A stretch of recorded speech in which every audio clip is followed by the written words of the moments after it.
first-year head coaches on each side. Of course, this is a game that we're used to making a major impact in the conference down through the years. When you throw out LSU and Florida, you expect, top 10 teams to be showing up, and that's not the case. Both teams struggling in different ways.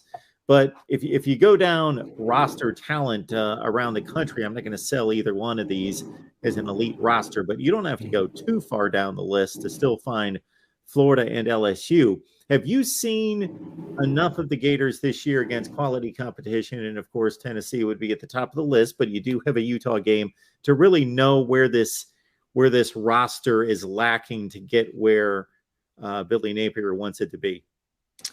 Yeah, Mark, and it's, we hadn't talked about the defense, and it's still mostly on that side. And if you look at star rankings and you look at the, maybe player average and stuff, it's there on defense, but it's kind of maybe even grouped together and not really dispersed on defense. And just too many tweeners, too many not true linebackers. Safety play leaves a lot to be desired for the Gators as well. So, Mark, while we can sit here and say Florida has recruited well, and don't get me wrong, they should be playing better on that side of the ball.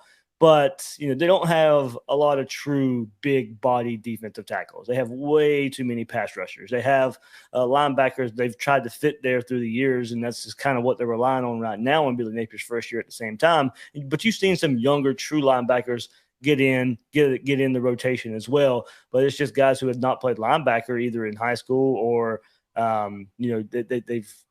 they played defensive end in high school and now try to fit them in at linebacker, or they played safety in high school and now you're trying to fit them in at linebacker. There's just not enough true linebackers, and it's no surprise to see somebody like a true freshman Shamar James come along and mainly might be the third linebacker in the rotation right now, because he was a highly recruited linebacker, true linebacker, and now can work his way in to get more playing time. But that's probably where, Mark, if you want to start looking at roster a bit, you go first to the defensive side there. But looking at the defense too, I don't know where Florida would be at without Ventrell Miller right now. Really, really showing up after that injury. His comeback well before I even heard. He's taken shots before every game to deal with pain management there with an ankle injury.